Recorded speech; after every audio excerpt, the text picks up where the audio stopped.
શ્રી સ્વામિનારાયણ ભગવાનની જય. અક્ષર પુરુષોત્તમ મહારાજની જય. ગુણાતીતાનંદ સ્વામી મહારાજની જય. ભગતજી મહારાજની જય. શાસ્ત્રીજી મહારાજની જય. યોગીજી મહારાજની જય. પ્રમુખ સ્વામી મહારાજની જય. 1970માં પરમ પૂજ્ય યોગીજી મહારાજ જ્યારે લંડન પધારેલા તે વખતે એક પ્રેસ રિપોર્ટરે યોગીજી મહારાજને પ્રશ્ન પૂછ્યો હતો કે તમે આ સંસારની અંદર કેવી રીતે રહો છો? ત્યારે યોગીજી મહારાજે વાત કરી કે જળ કમળવત, જેમ પાણીની અંદર એક કમળ હોય અને કમળ ભીનું ન થાય, કમળને કોઈ ડાઘ ન લાગે, એવી રીતે યોગીજી મહારાજે કહ્યું કે પોતે આ સંસારની અંદર રહે છે પણ સંસાર એમને સ્પર્શતો નથી, સંસારની કલુષિતતા એ સ્પર્શતી નથી. યોગીજી મહારાજ તો ફક્ત જળ કમળવત બોલેલા, આ તો પાછળની વાત મેં તમને હમણાં કરી. પછી બીજો પ્રશ્ન એમણે પૂછ્યો, તો પછી અમને ખબર કેવી રીતે પડે કે તમે જળ કમળવત સંસારમાં રહો છો? ત્યારે યોગીજી મહારાજે કહ્યું કે તમે અમારા જેવા થાવ તો ખબર પડે. એમ પ્રમુખ સ્વામી મહારાજનું પણ એવું જ છે. આજે આપણે પ્રમુખ સ્વામી મહારાજ ઉપર વાત કરવાની છે. હકીકતની અંદર આપણે જોવા માટે જઈએ તો જ્યાં સુધી આપણે બ્રહ્મરૂપ થયા નથી, જ્યાં સુધી આપણને ભગવાનનો સાક્ષાત્કાર થયો નથી, ત્યાં સુધી જેમ જેમ પ્રમુખ સ્વામી મહારાજનો પરિચય આપવો અશક્ય છે.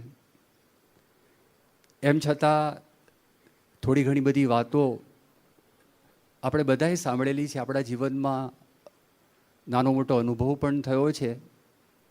એના આધારે કેટલીક વાતો આપણે આજે સાંભળીશું. સૌ પ્રથમ તો સ્થૂળ દ્રષ્ટિએ આપણે જો પ્રમુખ સ્વામી મહારાજનું અવલોકન કરીએ તો એમનો જન્મ એક બહુ જ નાના ગામમાં થયો. ગામનું નામ ચાણસદ. પ્રમુખ સ્વામી મહારાજના શિક્ષણનો આપણે જો વિચાર કરીએ તો ફક્ત 5 જ ધોરણનો એમણે અભ્યાસ કરેલો છે. એમણે દીક્ષા ગ્રહણ કરી 18 વર્ષની ઉંમરે. શાસ્ત્રીજી મહારાજે જે BAPS સ્વામિનારાયણ સંસ્થાના સ્થાપક, એ શાસ્ત્રીજી મહારાજે એમણે દીક્ષા આપી. 25 વર્ષની ઉંમરે એમને સારંગપુરની અંદર એક મોટું મંદિર છે આપણું, એમના કોઠારી બનાવ્યા. 28 વર્ષની ઉંમરે BAPS સ્વામિનારાયણ સંસ્થાના પોતે પ્રમુખ બન્યા. શાસ્ત્રીજી મહારાજે નિમણૂક કરી. શાસ્ત્રીજી મહારાજ અક્ષર નિવાસી થયા. ત્યારબાદ યોગીજી મહારાજ શાસ્ત્રીજી મહારાજની જગ્યાએ પધાર્યા અને યોગીજી મહારાજ 1971ની સાલમાં અક્ષર નિવાસી થયા. તે વખતે એમની જગ્યાએ પ્રમુખ સ્વામી મહારાજ, જેમની ઉંમર તે વખતે 50 વર્ષની હતી, એ BAPS સ્વામિનારાયણ સંસ્થાના સમગ્ર સંતો અને હરિભક્તો એના આધ્યાત્મિક વડા થયા.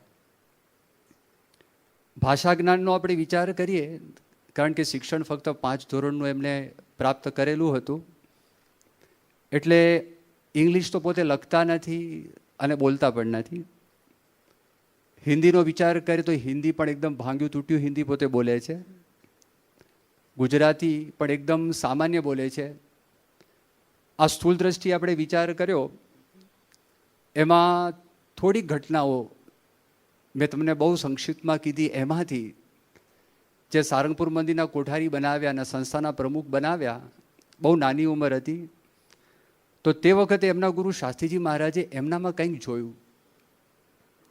કારણ કે જે વખતે કોઠારી બનાવ્યા ને પ્રમુખ બનાવ્યા, તે વખતે સંસ્થાની અંદર એમના કરતાં પણ ઉંમરમાં મોટા સંતો હતા. એમના કરતાં વધારે અનુભવી સંતો હતા અને કેટલાક હરિભક્તોની ઈચ્છા પણ નહોતી કે એમને પ્રમુખ બનાવે. એ છતાં પણ શાસ્ત્રીજી મહારાજે એ ભવિષ્ય જોતા હોય એવી રીતે આંબલીવાડી પોળની અંદર પ્રમુખ સ્વામી મહારાજને જ્યારે આ સંસ્થાના પ્રમુખ બનાવ્યા તો તે વખતે પોતે એવું બોલેલા હતા કે આ સંસ્થાને હું 50 વર્ષનું સુખ કરતો જાઉં છું. એવું એમને શું જોયું હતું? તો પહેલી આ સ્થૂળ દ્રષ્ટિએ અવલોકન આપણે થોડુંક કર્યું. કાર્યની દ્રષ્ટિએ આપણે જો વિચાર કરીએ ત્યારે આપણને ખબર પડે કોઈક વિશિષ્ટ વ્યક્તિ છે, કોઈક સામાન્ય વ્યક્તિ નથી. કાર્ય ઉપરથી કારણનો આપણને ખ્યાલ આવે. વડ હોય, વડ આપણને મોટું દેખાય, આપણને બીજનો ખ્યાલ આવતો નથી. પણ જ્યારે કારણ વડ જોઈએ છે તે વખતે આપણને ખબર પડે કે બીજમાં પોટન્સી, બીજમાં તાકાત, એનું જે ક્ષમતા છે, પોટેન્શિયલ ઘણું બધું હોવું જોઈએ તો જ આ બની શકે, બાકી બની ન શકે. તો કાર્યની દ્રષ્ટિએ આપણે અવલોકન કરીએ. પ્રમુખ સ્વામી મહારાજે ઘણી બધી સામાજિક સેવાઓ કરી. સામાજિક સેવાઓ ઘણી બધી કરી. એમાંથી એ પણ આપણે સંક્ષિપ્તમાં જોઈએ કે 1976ની સાલમાં વિદ્યાનગરમાં પ્રમુખ સ્વામી મહારાજની પ્રેરણાથી બ્લડ ડોનેશન કેમ્પ થયેલો. હવે બોટલની દ્રષ્ટિએ આપણે જો વિચાર કરીએ તો તે વખતે સૌથી વધારે કલેક્શન થયેલું હતું. પણ વિલક્ષણતા એ હતી કે સૌ પ્રથમ વખત કોઈક ધાર્મિક સંસ્થા જોડાયેલી હોય અને એમાં પણ પહેલ કોઈક સંતે કરેલી હોય. આવો પ્રસંગ સૌ પ્રથમ વખત બનેલો હતો. કારણ કે કેટલાક ધર્મો એવું માને છે કે બ્લડ ડોનેશન ન કરવું જોઈએ. અને ત્યાર પછી ઘણા બધા બ્લડ ડોનેશન ડ્રાઈવ્સ છે એ થયેલા છે. 1987ની સાલમાં બહુ મોટો દુકાળ ગુજરાતની અંદર હતો અને તે વખતે આપણી સંસ્થાએ કેટલ કેમ્પ્સનું આયોજન કરેલું હતું. તે વખતે ગુજરાતના જે ગવર્નર R.K. ત્રિવેદી એમણે પોતે વાત કરી કે ગુજરાતમાં જેટલા કેટલ કેમ્પ્સ મેં જોયા એમાંથી સૌથી વધારે વૈજ્ઞાનિક દ્રષ્ટિએ શ્રેષ્ઠ કેટલ કેમ્પ્સ એ તમારા હતા, BAPS સ્વામિનારાયણ સંસ્થાના હતા. એ વખતે એ પોતે બોલેલા હતા. વિલક્ષણતા એ હતી એની અંદર કે જે બળદોની રખેવાળી આપણે કરતા હતા એ જ્યારે દુકાળ પૂરો થયો અને ખેડૂતોને જ્યારે આપણે પાછા આપ્યા તો તે વખતે એ બધા બળદો એવા સક્ષમ હતા કે પોતે ખેતી કરી શકે. કેટલાક ઢોરવાડાની અંદર એવું હતું ફક્ત 3 કિલો એને ઘાસ આપે એનું જીવન ટકાવતા હતા. એટલે આમાં કંઈક એવી ખૂબી હતી. પ્રમુખ સ્વામી મહારાજે ત્યાં સુધી વાત કરી કે જ્યારે તમે બળદ પાછા આપો તો વરસાદને હજી વાર છે, હજી તો વરસાદ પડ્યો છે પણ ઘાસ ઉગતા વાર લાગે. એટલે 2 મહિના સુધી એને કોઈ તકલીફ ન પડે એમ દરેકને એટલું ઘાસ તમે આપજો. આજે સામાજિક સેવા કરી પણ સામાજિક સેવામાં બીજી ઘણી બધી ખૂબીઓ છે પણ આમાં એક વિલક્ષણતા એની મેં તમને એ વાત કરી. ત્રીજો આપણે વિચાર કરીએ ભુજનો ભૂકંપ. એ ભુજના ભૂકંપની અંદર કચ્છમાં ભૂકંપ થયો. અહીંયા આગળ પણ આપણને આંચકા બધા લાગેલા હતા. તે વખતે પણ આ સંસ્થા બહુ સક્રિયપણે સામાજિક સેવાઓમાં જોડાયેલી હતી. 45 દિવસ સુધી 25 થી 30 હજાર વ્યક્તિઓને આપણે 3 ટાણા ગરમ ખાવાનું આપતા હતા. 50થી વધારે સ્કૂલો કરી, ઘણા ગામડાઓ પણ આપણે નવા કર્યા ત્યાં આગળ અને હજારોની સંખ્યામાં આપણે ઘરો પણ બનાવેલા. પણ વિશેષતા એ હતી કે આપણે માનસિક આશ્વાસન આપ્યું. એ લોકોને સાંત્વના પ્રાપ્ત થઈ, એ લોકોના જીવનમાં આશા બંધાઈ, એ લોકોના જીવનમાં મોટિવેશન પ્રાપ્ત થયું. એક આ વિશેષતા એ સામાજિક સેવા સાથે સંકળાયેલી હતી. આપણી સંસ્થાએ 2000ની સાલમાં, 2007 અને 2009ની સાલમાં બાળકોને બાલિકા દ્વારા વ્યસન મુક્તિ અભિયાનનું કામ કર્યું. આ વિશ્વની અંદર ખરેખર અજોડ કામ હતું. કારણ કે એની અંદર લગભગ 20 થી 25 લાખ માણસોનો સંપર્ક થયો. એમાં લગભગ 15 થી 20 હજાર બાળકોને બાલિકાઓ સંકળાયેલા હતા.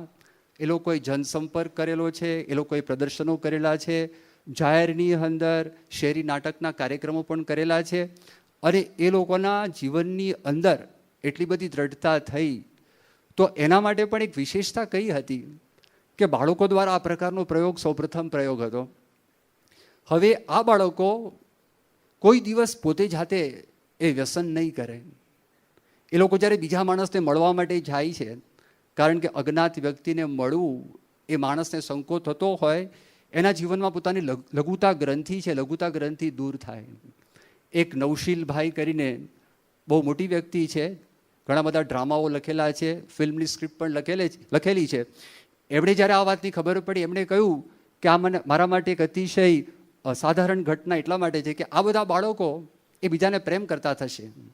આ બધા બાળકો કોઈ દિવસ ટેરરિસ્ટ તો નહીં જ થાય. એ ત્યાં સુધી એમણે પોતે વાત કરી દીધી. આ વિશેષતા છે. સામાજિક સેવાની અંદર પરિવર્તનો એનો પણ સમાવેશ થઈ જાય. પરિવર્તનનો આપણે જો વિચાર કરીએ, વ્યક્તિગત જીવનમાં પરિવર્તન, વ્યસન મુક્તિની મેં તમને થોડીક વાતો કરી, પણ અમુક પ્રસંગો તમે જુઓ તો એ પ્રસંગોમાં એ વ્યક્તિનું પરિવર્તન ભગવાનની શક્તિ વગર એ શક્ય નથી. અમેરિકામાં LMમાં એક રાકેશભાઈ પટેલ કરીને છે, એનું જીવન સત્સંગ મળ્યા પહેલાં એવું જીવન હતું, કોઈ વ્યક્તિને લાગે જ નહીં. નડિયાદના પટેલ, પ્રભુ સ્વામી મહારાજનો સંપર્ક થયો, એમનું પરિવર્તન થયું.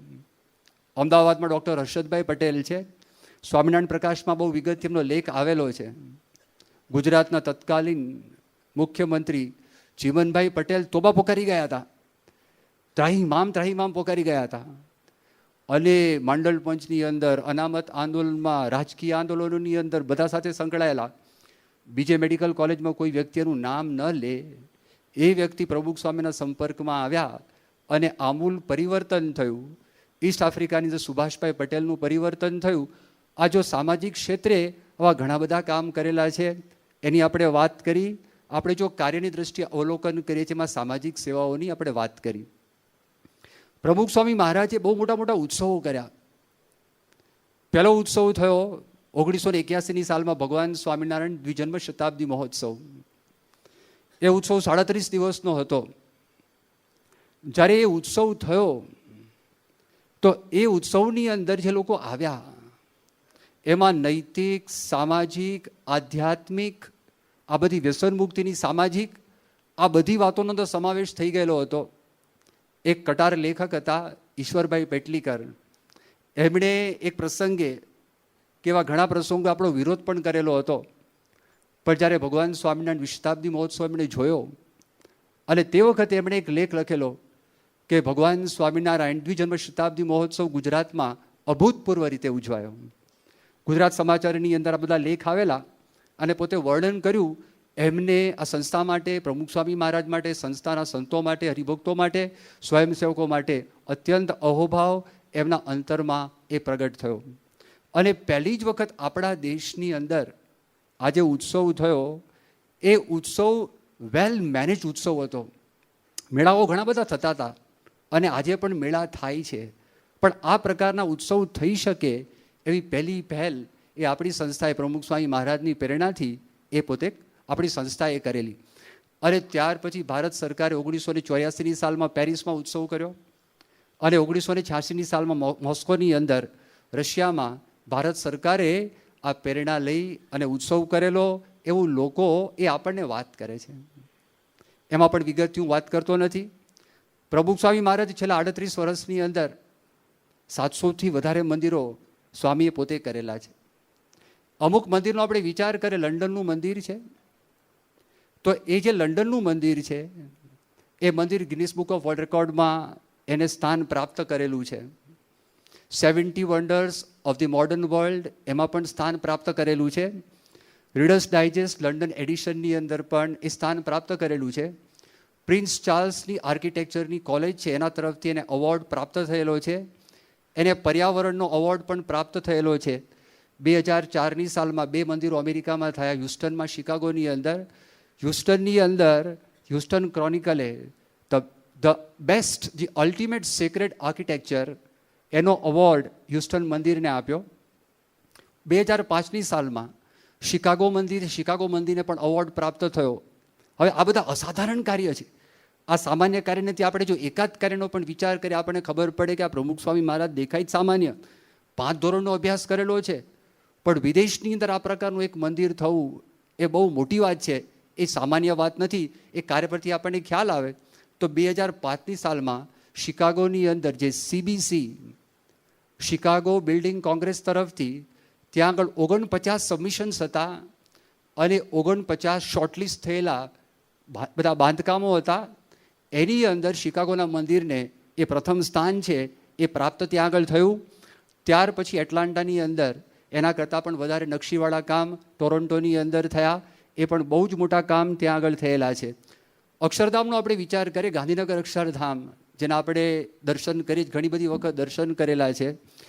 જ્યારે પંજાબના ગવર્નર સુરેન્દ્રનાથ મલ્હોત્રા અહીંયા આગળ આવેલા, પહેલી વખત એમણે આ સ્થાન જોયું અને આ સ્થાન જોયા પછી એમણે પોતે વાત કરી કે મારા દેશના બધા જ સ્થાન મેં જોયેલા છે. અને એમણે પોતે એક વાત કરી કે I know my country like the palm of my hand. આજે હથેળીને હું જોઉં છું એવી રીતે મારા દેશને હું જોઈ શકું છું. પણ એમણે વાત કરી કે let me tell you one thing, in the last 200 years not even the government of India, let alone any private organization, has built a monument, a complex of this magnitude. એમણે કીધું છેલ્લા 200 વર્ષની અંદર ભારત સરકારે પણ નહીં, પ્રાઇવેટ ઓર્ગેનાઇઝેશનની વાત હું તમને કરતો જ નથી કે આ પ્રકારનું સંકુલ હજી સુધી છેલ્લા 200 વર્ષની અંદર બનેલું નથી. અરે એ માણસ પણ બહુ રાજી થયા હતા. દિલ્હી અક્ષરધામનો આપણે વિચાર કરીએ, ગિનિસ બુક ઓફ વર્લ્ડ રેકોર્ડની અંદર વિશ્વનું સૌથી મોટું હિન્દુ મંદિર એનું એ સ્થાન છે, એ સ્થાન પ્રાપ્ત કરેલું છે. આ મેં તમને જે વાત કરી આની વિશેષતા શું છે? ધારો કે એને ફર્સ્ટ સ્થાન પ્રાપ્ત ન થયું હોય તો પણ બહુ હરકત નથી. આ જે રીતે મંદિરો થયા, જે રીતે ઉત્સવ થયા, તો આપણા સંસ્થાના અનુયાયીઓ હવે જો બિરલાથી બિરલા મંદિર બનાવે ને તો બિરલા મંદિર તરીકે બધા લોકો આ બિરલાનું મંદિર છે. આપણા સંસ્થાને કોઈ બિરલા નથી, આપણા સંસ્થામાં કોઈ ટાટા નથી. મોટાભાગના હરિભક્તો મિડલ ક્લાસના છે, ઘણા બધા હરિભક્તો ગરીબ છે, અમુક લોકો પૈસાદાર છે. આજે બધા સ્ટેટમેન્ટ છે એ સંપથી કેવું કામ થાય, મોટા પુરુષની દ્રષ્ટિથી કેવું કામ થાય, ગુરુ ભક્તિથી કેવું કામ થાય, સેવાથી કેવું કામ થાય, સમર્પણથી કેવું કામ થાય, એના બધા સ્ટેટમેન્ટ્સ છે. કાર્યનો આપણે વિચાર કરીએ, પ્રમુખ સ્વામી મહારાજે 700થી વધારે સંતો બનાવ્યા અને આજે સંતોની વાત કરી. સંતો થોડા જુદા છે. ભગવાન સ્વામિનારાયણે જે સંતોની પરંપરા આપી, એ જે દિવસથી સંસારનો ત્યાગ કરે તે દિવસથી સંબંધીનો સંબંધ સંપૂર્ણ સ્ટોપ.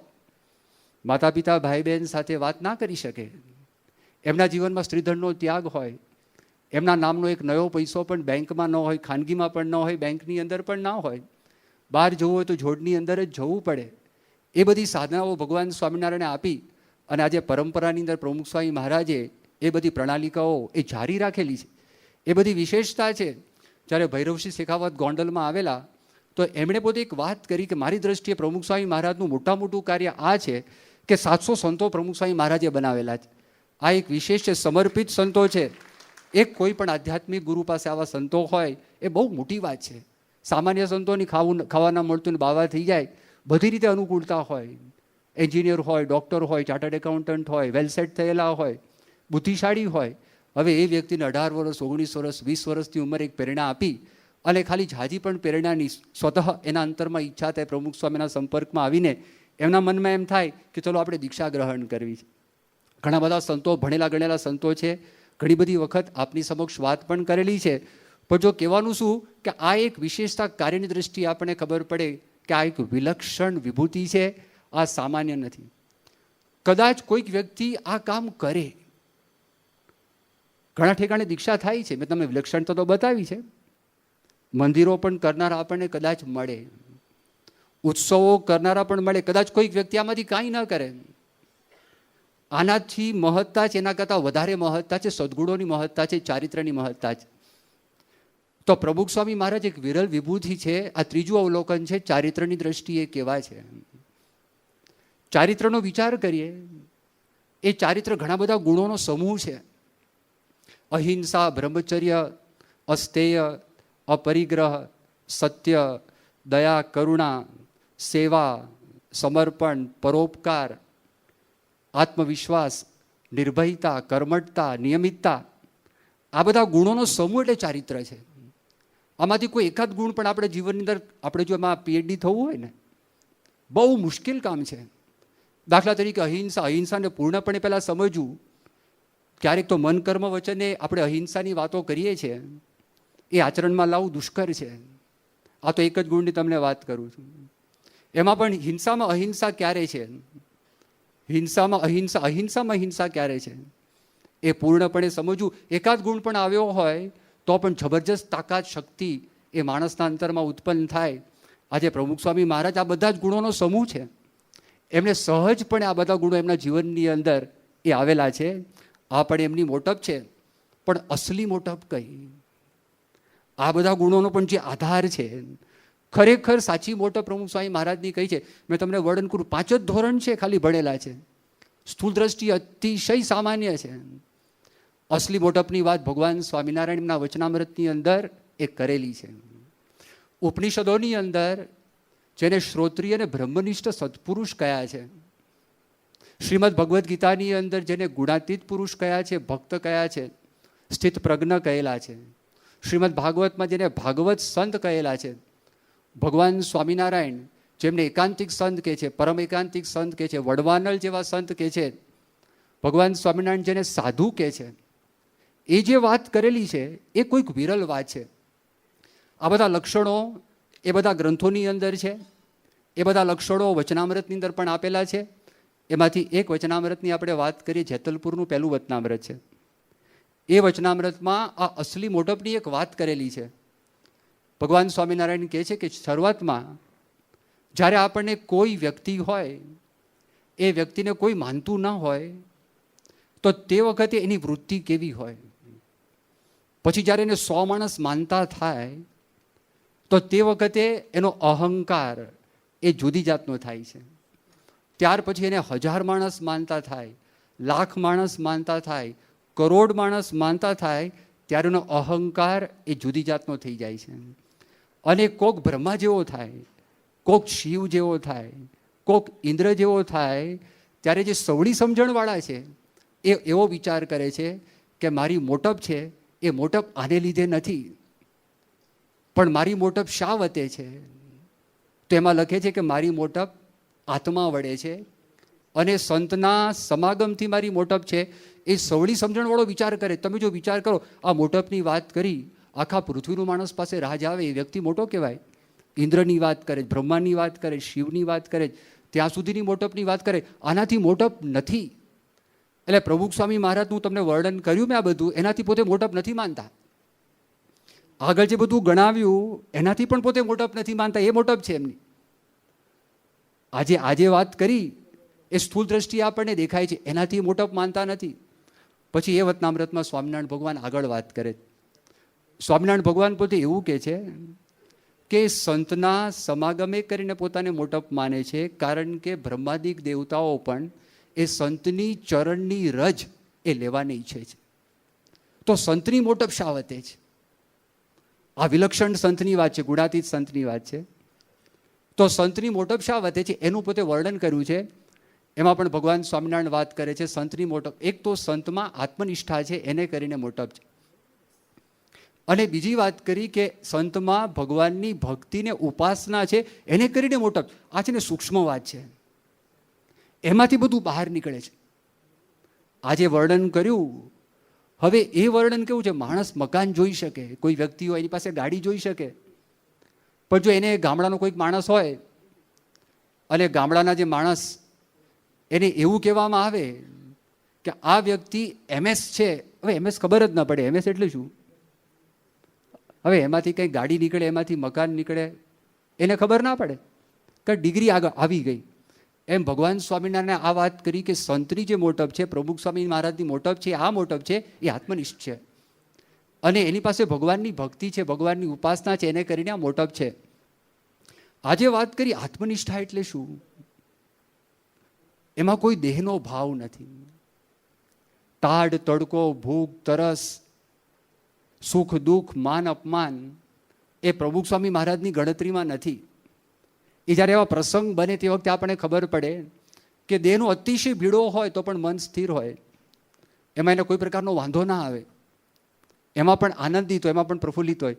1965 સાલનો પ્રસંગ છે. શાસ્ત્રીજી મહારાજ પ્રગટ થયા અને 100 વર્ષ પૂરા થયા અને તે વખતે અટલાદરાની અંદર શાસ્ત્રીજી મહારાજ તો શતાબ્દી મહોત્સવ ઉજવાતો હતો. એ શતાબ્દી મહોત્સવની અંદર પ્રમુખ સ્વામી મહારાજ સર્વે સર્વા કાર્યની અંદર યોગીજી મહારાજે બધું કામ સોંપેલું, બધા ડિપાર્ટમેન્ટ પ્રમુખ સ્વામી મહારાજ જ સંભાળતા હતા. ઉતારવાનો વિભાગ પણ એમના ઉપર હતો, સરભરાનો વિભાગ પણ એમના માથા પર હતો, રસોડાનો વિભાગ પણ એમના માથા પર હતો. બીજું બધું કામ છે દેખરેખ પોતે રાખતા હતા. અને એટલો બધો પરિશ્રમ એમણે વેઠ્યો. એક વખત પ્રમુખ સ્વામી મહારાજ 1991ની સાલમાં એક જ વખત એમના મુખ થકી આ વાત સાંભળી છે. 1 મહિનો સુધી પોતે સૂતા જ નહોતા. અને ક્યારેય કોઈ દિવસ ઠાકોરજી જમાડવા માટે એ સામેથી ગયા નહોતા. પણ મોટા સ્વામી એક વૃદ્ધ હતા, એમને ખબર હતી પ્રમુખ સ્વામી મહારાજનું આ અંગ છે. એટલે એમણે મનમાં નક્કી કરી રાખેલું કે જ્યાં સુધી પ્રમુખ સ્વામી મહારાજ જમવા માટે ના આવે ત્યાં સુધી હું પણ નહીં જમું. જ્યારે એમણે પોતે આ વાત કરી, એ ભૂખ્યા ન રહે એના માટે પ્રમુખ સ્વામી મહારાજ 2 વાગે, 2:30 વાગે, 3 વાગે, ક્યારેક 4 વાગે એ ઠાકોરજી જમાડવા માટે આવતા અને 1 મહિના સુધી સૂતા જ નથી. હવે આ દેહને કેટલું બધું કષ્ટ પડે, પણ તે વખતે એમના મનમાં એ બિલકુલ વાત નહીં. જો આત્મનિષ્ઠ ખરેખર પુરુષ હોય અને એમના વર્તનમાં આ વાત હોય તો જ બની શકે, બાકી ન બની શકે. 1977ની સાલમાં પ્રમુખ સ્વામી મહારાજ પરદેશ વિચરણમાં ગયેલા હતા. તે વખતે પણ સખત હાડ મારી. એ વિચરણ એવું હતું, ઉતારો એક ઘરમાં હોય, પછી સવારે પૂજા બીજા સ્થળની અંદર હોય, પૂજા પછી અલ્પાહાર કરવા માટે જવાનું હોય, ત્રીજા સ્થળની અંદર હોય, અને અલ્પાહાર કર્યા પછી પધરામણી ચાલુ, બપોરે ઠાકોરજી જમાડવાના 4થું સ્થળ, અને ત્યાં આરામ કરીને પધરામણી ચાલુ, પછી સભાનું 5મું સ્થળ, અને 5મા સ્થળમાં સભા પતી જાય અને 6ઠ્ઠા સ્થળની અંદર ઠાકોરજી જમાડવા માટે આવવાના. એ સતત આખો ભીડો, એકદમ સંપૂર્ણપણે ભીડો, એની અંદર પણ પોતે સ્વસ્થ હતા. અમેરિકાનો એક પ્રસંગ છે. અમેરિકામાં પ્રમુખ સ્વામી મહારાજ એ જ વર્ષની આ વાત છે, કેન્સાસ સિટીમાં હતા. ત્યાંથી જવાનું હતું સેન ફ્રાન્સિસ્કો.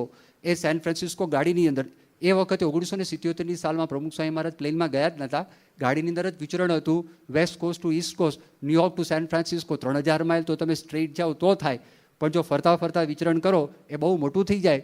અને આ પ્રસંગ છે કેન્સાસ સિટીથી સેન ફ્રાન્સિસ્કો પ્રમુખ સ્વામી મહારાજ એ પોતે નીકળ્યા. તો એમાં 3 રાત અને 2 દિવસ સતત ટ્રાવેલિંગ. ખાલી નાહવા માટે કોઈક મોટલ હોય, મોટલની અંદર ત્યાં સ્નાન કરવાનું, પૂજા કરવાની, સાથે જે નાસ્તો લીધો એ નાસ્તો કરવાનો. પ્રમુખ સ્વામી મહારાજ પણ જાગે, એ ડ્રાઈવરની પાસે જ પોતે બેઠા હોય. અને સેન ફ્રાન્સિસ્કો જ્યારે આવ્યા, આ ઉજાગરો કરી અને ત્યાં આગળ ડબલિનની અંદર રમણીકભાઈ શાહ કરીને હરિભક્ત હતા, એમને ત્યાં ઉતારો. સવારના પોરમાં પ્રમુખ સ્વામી મહારાજ, બહુ વહેલી સવાર નહીં, પણ સ્વામી લગભગ 10 વાગે ત્યાં આગળ પહોંચ્યા. ત્યાં બધા સેટલ થયા, નાહ્યા ધોયા, એ પૂજા કરીને ત્યાં આગળ ઠાકોરજીને થાળ ધરાયો. ઠાકોરજીને થાળ ધરાવીને સંતો કંઈક અંગીકાર કર્યું. આ બધી શું કહેવાય ઘટમાળ પછી. અને પછી સ્વામીએ સાંજનો કાર્યક્રમ પૂછ્યો કે કાર્યક્રમ શું છે. એમણે કીધું કે સ્વામી 3:30 થી 5:30ની સભા રાખેલી છે, એટલે 2:30 વાગે ઘરથી નીકળી જવાનું છે. હવે આટલા થાકેલા બધા હતા, બધા તો પડી ગયા. સ્વામીના મનમાં તો હતું નક્કી 2:30 વાગે નીકળવાનું. એ વહેલા જાગી ગયા. 2 વાગે એ સ્નાન કરવા માટે ગયા. કોઈ સેવક સંતોને ઉઠાડ્યા નહીં અને જાતે ત્યાં ગયા. હવે એમનો કટકો ક્યાં તો એમને ખબર નહીં. એટલે જે ભીનું આ ગાતરિયું કે ધોતિયું હતું એનાથી શરીરને પોતે લૂઈ કાઢ્યું. એ ભીના ગાતરિયા કરીને અંદર આવ્યા અને પછી ધોતિયું બધું પહેર્યું. પછી બધા સેવક સંતોને ઊભા કરીને કીધું આપણો ટાઈમ થઈ ગયો છે, આપણે જવાનું છે. એટલે બધા ત્યાં આગળ 3:30 વાગે સભા હતી અને 3:30, 5:30 એટલે 2:30 વાગે નીકળવાનું હતું. ત્યાં નીકળ્યા અને 3:30 પહેલાં એ ત્યાં આગળ જ્યારે પહોંચ્યા, જે હોલની અંદર સભા હતી, એક પણ શ્રોતા નહીં, કોઈ કરતા કોઈ નહીં. અને પછી પ્રમુખ સ્વામી મહારાજને સંતો બધા ગમત કરવા લાગ્યા. બીજો કોઈ માણસ અકળાઈ જાય આ પ્રસંગ જોઈને. અને ત્યાં આગળ બધા ગમત કરતા હતા. 4 વાગે બધા આવવા લાગ્યા અને પછી 4 થી 6ની ત્યાં આગળ સભા થઈ. પછી પાછા આવ્યા. પાછા આવીને આરતી થઈ વળી ભોજન છે, ઠાકોરજીને થાળ ધરાયો. અને 9 વાગે એમણે પત્ર લેખનની શરૂઆત કરી. તો 9 વાગ્યાથી 9:45 વાગ્યા સુધી રાત્રે પત્ર લેખન કર્યું. પ્રગટ ભગત આટા મારે, બીજા સેવક સંતો આટા મારે. અને છેલ્લો પત્ર પ્રમુખ સ્વામી મહારાજ, એમના એક સેવક સંત દેશમાં હતા દેવચરણ સ્વામી, એમના પર પોતે પત્ર લખેલો. અને પત્રમાં એવું લખતા હતા, પ્રગટ ક્યારનો આટા મારે છે અને આ જ્ઞાનપ્રિય છે એ ઝોલા ખાય છે, પણ બેમાંથી મને કોઈ કહી શકતું નથી કે તમે બંધ કરો અને તમે સૂવો અને મને સૂવા દો, એવું કોઈ કહી શકતું નથી. પણ તું અહીંયા હોત તો તું મને કહે આ લપ મૂકો અને આરામ કરો, એવી તું મને વાત કરત. હવે 9:45 વાગ્યા સુધી આટલો બધો એમને પણ ભીડો તો હતો જ. એ બધો હતો જો દેહનો અનાદર. તે વખતે પણ આટલા લાઇટ એ ક્યારે બની શકે? દેહભાવ ના હોય તો જ. દેહભાવવાળી વ્યક્તિ કોઈ દિવસ કોઈ સંજોગોની અંદર એનાથી આ કામ થઈ શકે જ નહીં. એટલે આત્મનિષ્ઠામાં આ આવે છે, તો વર્તનની વાત આવે છે, ખાલી વાતોની વાત આવતી નથી. માણસ નિરૂપણ કરી જાય આત્મા કેવો છે એની વાત આવતી નથી. આ તો એ આવે. બીજી વાત આવે છે અપમાન થાય. એ અપમાનની અંદર પણ સ્થિરતા રહે. અપમાનમાં પણ લેશ માત્ર પણ કાંઈ પણ ગડબડાટ થાય નહીં. સારંગપુરની અંદર અક્ષરતીત સ્વામી છે, મુખી સ્વામી તરીકે ઓળખાય. ત્યાં સરભારા પોતે કરે છે. એમને પેલા સત્સંગ નહીં, એ પોતે વર્ણન કરે છે. એક પ્રસંગ એવો બનેલો, પ્રમુખ સ્વામી મહારાજ એમના ઘરની સામે પધરામણીમાં આવેલા. યોગીજી મહારાજ ધામમાં ગયા હતા અને તે વખતે એક સામેનું ઘર હતું, પધરામણીમાં આવેલા. હવે એ જે મોટા ભાઈ હતા સત્સંગ, નાના ભાઈને સત્સંગ નહીં. એટલે ત્યાં આગળ જ્યારે ગયા અને એમાં દાખલ થયા તો નાના ભાઈ તરત બોલવા લાગ્યા. નાના ભાઈએ વાત કરી કે આ ધુતારા ને મારા ઘરમાં બોલાવ્યા કોણે? આ લોટિયાઓ મારા ઘરમાં ના જોઈએ. અને પ્રમુખ સ્વામીને સમુદ્રની વાત કહી, લોટિયા બહાર નીકળો, તમારો પગ મારા ઘરની અંદર નહીં. પ્રમુખ સ્વામી એકદમ સ્વસ્થપણે કાંઈ પણ નહીં, બહાર નીકળી ગયા. પણ પહેલાં જોતા હતા એના અંતરમાં અહોભાવ ઉત્પન્ન થયો, અહોભાવ પ્રગટ થયો. એમના મનમાં એમ તો મારા માટે જ પ્રમુખ સ્વામી મહારાજ આ પધરામણી કરી છે અને આ પ્રસંગ ઊભો થયેલો છે. અહોભાવ ઉત્પન્ન થયો અને 1975ની સાલમાં ફરી વખત બોચાસણમાં એમને ત્યારે સત્સંગ થઈ ગયો હતો. હજી સાધુ પોતે નહોતા, પ્રમુખ સ્વામી મહારાજ સાથે પોતે વિચરણમાં પધરામણીમાં હતા. એ કરતા હતા અને એક પ્રસંગે થાકી ગયા એટલે બેઠા હતા.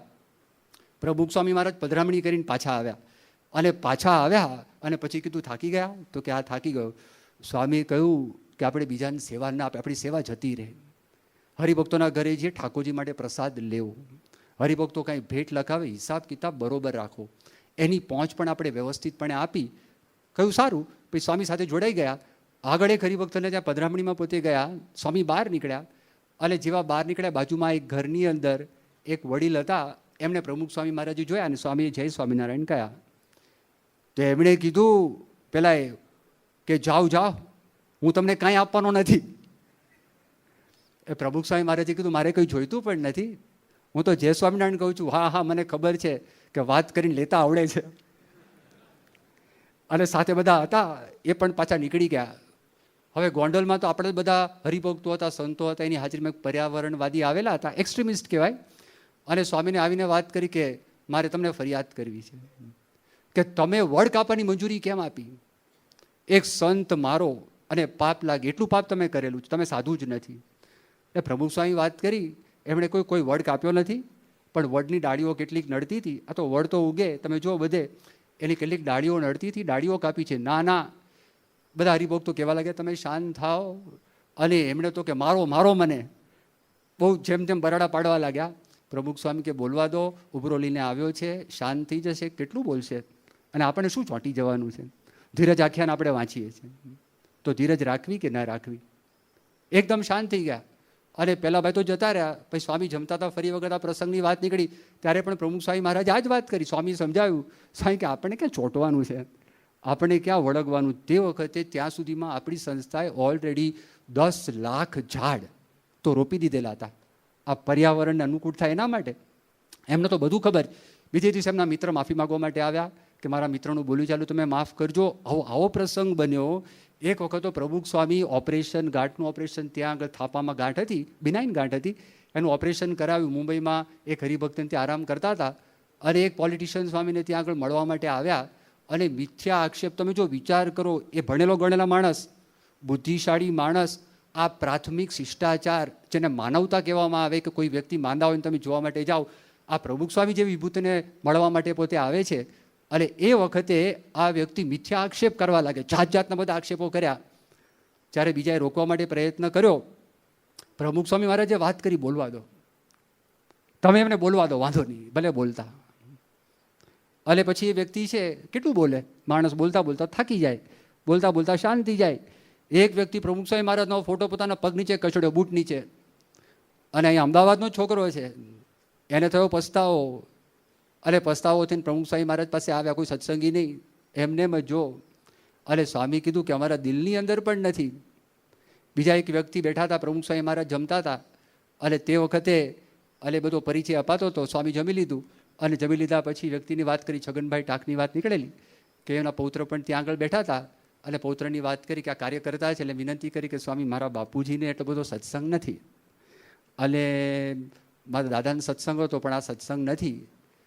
તો ક્યારેક ક્યારેક તો પછી બહુ એવું બધું બોલે છે, આપણાથી સંભળાય ને એવું બોલે છે. સ્વામી કે હજી સુધી અમારી પાસે પહોંચ્યું નથી હજી સુધી અમારી પાસે પહોંચ્યું નથી, અમને અડ્યું નથી.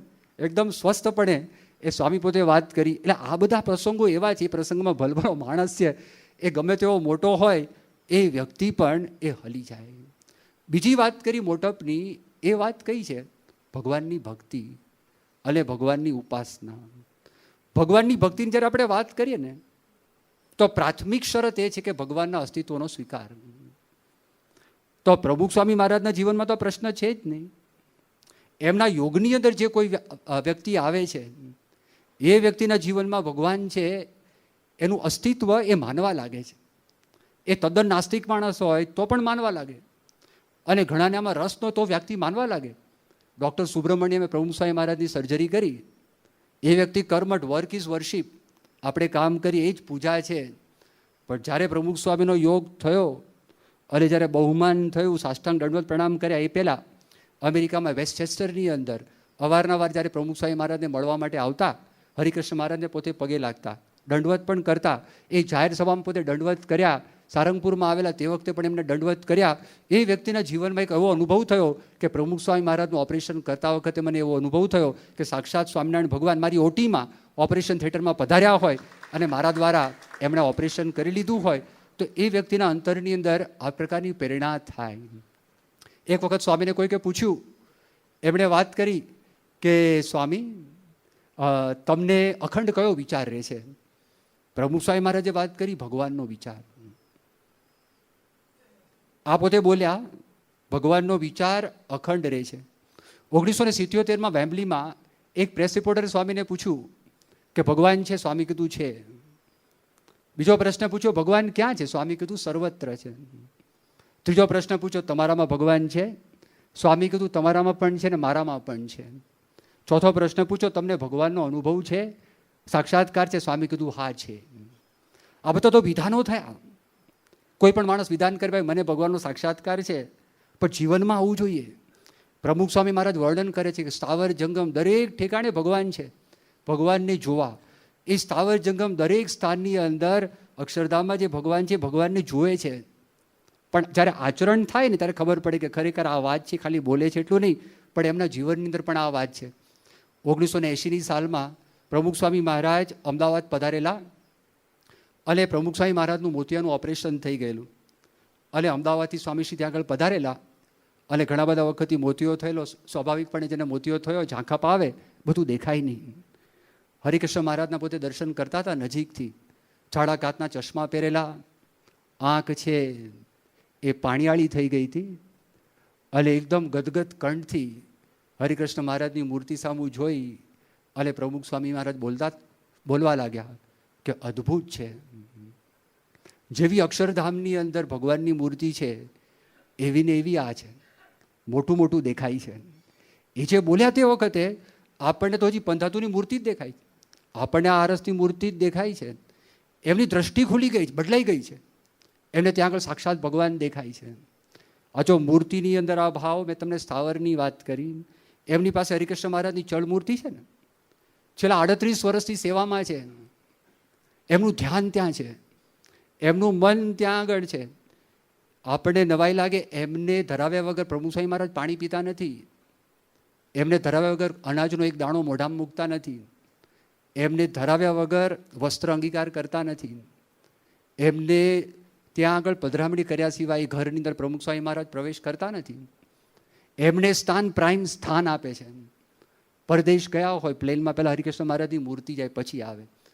પ્લેનમાંથી ઉતરવાનું હોય પહેલાં હરિકૃષ્ણ મહારાજની મૂર્તિ ઉતરે પછી આવે. કોઈ પણ મોટું સન્માનનું સ્થાન હોય, પ્રાઇમ સ્થાન હરિકૃષ્ણ મહારાજની મૂર્તિને પ્રાપ્ત થાય. આપણે નજરમાં પણ ના હોય, આપણા નજરમાં નથી, આપણે સમજાવે છે, એક્સપ્રેશન્સ છે, ભક્તિની આપણે વાત કરીએ છીએ, પણ અરે એ કહેતા નથી, બોલતા પણ નથી, પણ આપણે જ્યારે દેખાય છે એ 38 વર્ષથી અક્ષુણ્ણ ભક્તિ, એમાં કોઈ ફેરફાર નહીં, લેશ માત્ર પણ ફેરફાર નહીં. સેવક તરીકે, દાસ તરીકે એમના એ પોતે બધું કામકાજ કરે છે. આ એક વિશેષતા છે. આ મેં તમને સ્થાવરની વાત કરી, જંગમનો વિચાર કરીએ, આ વર્તનની વાત છે, આચરણની વાત છે. તિથલની અંદર પ્રમુખ સ્વામી મહારાજે સંતોરી ભક્તોની આરતી ઉતારી, તો તે વખતે ત્યાં આગળ નારાયણમુનિ સ્વામી નજીકમાં હતા. પ્રમુખ સ્વામી મહારાજ બોલ્યા કે તમે આરતી ઉતારો છો તો તમારા બધાની અંદર ભગવાન સ્વામિનારાયણ, શાસ્ત્રીજી મહારાજ, યોગીજી મહારાજ રહ્યા છે, એની આરતી હું ઉતારું છું. અહીંયા 2004ની સાલમાં અબ્દુલ કલામ, આમ જોવા માટે છે તો મુસલમાન કહેવાય, અને સામાન્યપણે આપણે જો વિચાર કરીએ, મુસલમાન તો મૂર્તિ પૂજાને માને નહીં. અબ્દુલ કલામને તો શ્રીમદ ભગવદ્ ગીતા છે, બહુ સારી રીતે અભ્યાસ છે, બહુ ઈમાનદાર વ્યક્તિ છે, બહુ પ્રામાણિક વ્યક્તિ છે, કર્મઠ વ્યક્તિ છે. આપણે જે બધા સંયમ નિયમની વાતો કરે છે એનું પાલન પોતે કરે છે. એ વ્યક્તિ અહીંયા આગળ આવ્યા, પ્રમુખ સ્વામી મહારાજ બેઠા હતા, અબ્દુલ કલામ બેઠા હતા, વચ્ચે હરિકૃષ્ણ મહારાજની મૂર્તિ હતી. આરતીનો સમય થયો, 15-20 હજાર બાળકો ત્યાં બેઠા હતા, અને જેવા આરતી ઉતારવા લાગ્યા અને પ્રમુખ સ્વામી મહારાજને અબ્દુલ કલામ હવે આરતી ઉતારવાની, વચ્ચે હરિકૃષ્ણ મહારાજની મૂર્તિ હતી. આમ જોવા જઈએ તો બાળકો આ બધા ભગવાન પાછળ, અને ગુરુ પરંપરા પાછળ, અહીંયા પ્રમુખ સ્વામી મહારાજ, અબ્દુલ કલામ, હરિકૃષ્ણ મહારાજની મૂર્તિ. અને સ્વામી તે વખતે બોલ્યા, એ વિચાર કરે આપણે આરતી આ લોકોની ઉતારાય. પ્રમુખ સ્વામી મહારાજે વાત કરી, આ બધા બાળકોની અંદર ભગવાન રહ્યા છે, એ ભગવાનની આપણે આરતી ઉતારીએ છીએ. એટલે એમને કોઈ સંકોચ નથી. તમે જો જ્યારે ભગવાન જોતા હોય ને તો એ વ્યક્તિને દરેક માટે પ્રેમ રહે. તો આ વર્ષો સુધી દરેક વ્યક્તિ માટે પ્રેમ, બાળક હોય, કિશોર હોય, યુવક હોય, વડીલ હોય. જે વ્યક્તિ વિરોધ કરતો એના માટે પણ પ્રેમ. મેં તમને પેલી વાત કરી, માંદગીમાં અપમાન કર્યું એના માટે પણ પ્રેમ. 88ની સાલમાં નાયરોબી આવેલા, પ્રમુખ સ્વામી મહારાજ બેઠા હતા. એ જેવા આવ્યા, પ્રમુખ સ્વામી આસન પરથી ઊભા થઈ ગયા અને હાર પહેરાવ્યો. અને CM પટેલ આવ્યા, લંડનના ચેરમેન, ફરી વખત ઊભા થયા, પાછી ઓળખાણ કરાવી. મહેન્દ્રભાઈ બેરિસ્ટર આવ્યા, ત્રીજી વખત ઊભા થઈને ઓળખાણ કરાવી.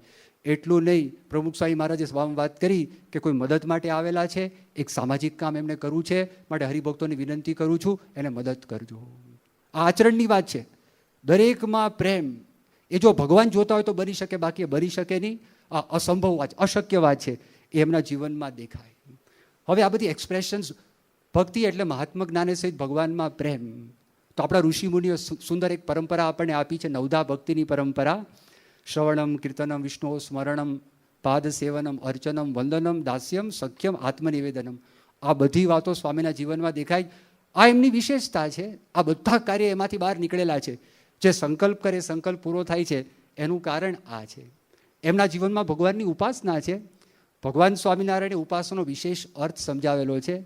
ભગવાનને સર્વોપરી સમજવા, ભગવાનને સર્વ કરતા હરતા સમજવા, ભગવાનને સદા દિવ્ય સાકાર સમજવા, ભગવાનને સદા પ્રગટ સમજવા, સર્વજ્ઞ સર્વવ્યાપક છે. આ ઉપાસનાની વાત આવે. એકવાર રેમન્ડ વિલિયમ્સે પ્રમુખ સ્વામી મહારાજને પ્રશ્ન પૂછ્યો, તમે ભગવાન સ્વામિનારાયણને કેવી રીતે જુઓ છો? તે વખતે પ્રમુખ સ્વામી મહારાજે વાત કરી, ભગવાન સ્વામિનારાયણ અમે સર્વોપરી સમજીએ છીએ.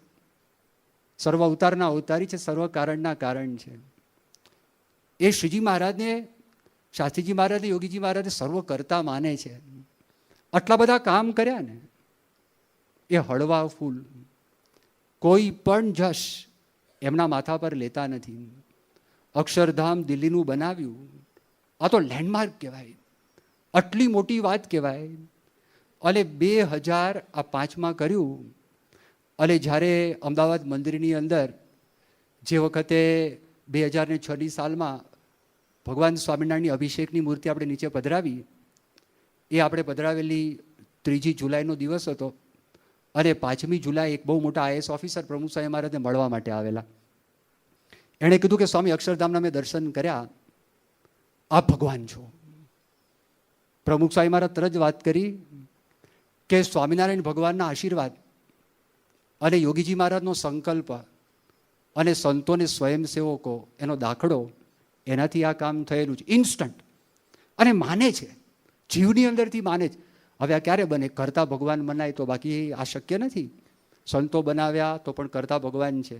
મંદિરો કર્યા, ઉત્સવો કર્યા, કરતા ભગવાન છે. જે કંઈ કરે છે, ક્ષણે ક્ષણ જે કાંઈ થાય છે, એ કરતા ભગવાન શ્રીજી મહારાજને માને છે. હંમેશા સદા દિવ્ય સાકાર માને છે. દિવ્ય એટલે નિર્દોષ માને છે. એક ભાઈ પ્રમુખ સ્વામીને પ્રશ્ન પૂછ્યો કે બાંગ્લાદેશમાં વાવાઝોડું આવેલું, આ મુંબઈમાં પ્રશ્ન પૂછ્યો, તે વખતે ભગવાને દારૂ પીધેલો? 5 લાખ માણસો બધા મરી ગયા. બહુ શાંતિથી સ્વામી સમજાવ્યું, જો ભગવાનમાં દોષ નથી. સ્વામીએ કહ્યું, જવાબ શું આપે છે? એ તો કાળનું પ્રધાનપણું હતું. પહેલી આ વાત કરી. બીજી પ્રમુખ સ્વામી મહારાજે એ વાત કરી કે સમય સમયે બધું કામકાજ થાય છે, જળનું સ્થળ, સ્થળનું જળ, કાળ કાળનું કામ કરે છે. ત્રીજી વાત કરી કે ભગવાનની આપણને ખબર ના પડે, ભગવાનનો આપણને ખ્યાલ ના આવે, ભગવાન જે કરતા હશે સારા માટે પોતે કરતા હશે.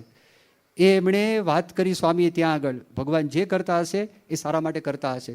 પછી સ્વામીએ વાત કરી આપણે પ્રાર્થના કરવી, હરખશોક કરવા જેવું નથી. આ વિચારમાં આપણે સ્વામી કે આપણું જીવન પસાર થઈ જાય, આવા નવા વિચારમાં આપણે કોરા રહી જઈએ, એ પ્રમુખ સ્વામી મહારાજે એમણે ત્યાં આગળ વાત કરી.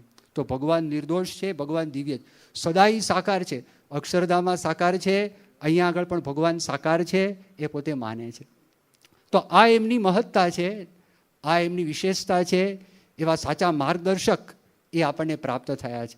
આધ્યાત્મિક પથની અંદર અથવા વ્યવહારિક માર્ગદર્શન આપણને જે કંઈ જોઈતું હોય એ આપણને એ પ્રાપ્ત થાય છે. એકાદ બે પ્રસંગ કહી અને હું વક્તવ્ય મારું પૂરું કરું. પ્રસંગ એવો થયેલો કે 1996 સાલમાં પ્રમુખ સ્વામી મહારાજ બેંકોકથી દેશમાં આવતા હતા અને તે વખતે એક ઇન્ડસ્ટ્રીયાલિસ્ટ થાપર કરીને બેઠા હતા. ડૉક્ટર મૃદુલભાઈ એમની સાથે હતા. અને પછી મૃદુલભાઈ સત્સંગના મહિમાની વાત કરતા હતા. પછી પ્રમુખ સ્વામી મહારાજના દર્શન કરવા માટે લઈ ગયા. એમણે સ્વામીને વાત કરી કે હિન્દુ ધર્મ આપણને શું આપે છે એ મને ટૂંકમાં તમે વાત કરો. હવે જો ટૂંકમાં વાત કરવાની વાત કરી 2 વાક્યની અંદર, પ્રમુખ સ્વામી મહારાજે વાત કરી કે હિન્દુ ધર્મ માણસને માનવ બનાવતા શીખવે છે અને મોક્ષની રીત બતાવે છે. ચારિત્રની વાત, મોક્ષની વાત આટલામાં કહી દીધી. બીજો પ્રસંગ, દિલ્હીમાં માનવસિંહ કરીને બહુ મોટા ઇન્ડસ્ટ્રીયાલિસ્ટ છે, એનું પોતાનું પ્રાઇવેટ જેટ છે અને બહુ મોટી વ્યક્તિ છે, ઉંમરમાં નાના છે. એમણે પ્રમુખ સ્વામીને પ્રશ્ન પૂછ્યો, જીવનનો ધ્યેય શું? પ્રમુખ સ્વામી મહારાજે વાત કરી, જીવનનો ધ્યેય આત્માનું કલ્યાણ કરવું, બ્રહ્મરૂપ થઈને ભગવાનની ભક્તિ કરવી. એણે કહ્યું કે સ્વામી આમાં તો સ્વાર્થ નથી, પોતાનું કલ્યાણ કરવું સ્વાર્થ ન કહેવાય. પ્રમુખ સ્વામી મહારાજે વાત કરી, જ્યાં સુધી પોતાનું સ્વરૂપ આત્મા નહીં મનાય ત્યાં સુધી હું ભાવ નહીં ટળે, અને જ્યાં સુધી હું ભાવ નહીં જાય ત્યાં સુધી ગમે તેવી સેવા કરીશું તો પણ એમ લાગશે મેં સેવા કરી છે, અને એ સાચી સેવા નથી. અને છેલ્લે ડૉક્ટર સ્વામીને પણ યાદ કરી લઈએ. પ્રમુખ સ્વામી ડૉક્ટર સ્વામી વાત કરે છે કે પ્રમુખ સ્વામી મહારાજ કેવા છે, એ વર્ણન કરે છે કે most extraordinary person in the most ordinary form. Shri Swaminarayan ભગવાનની જય.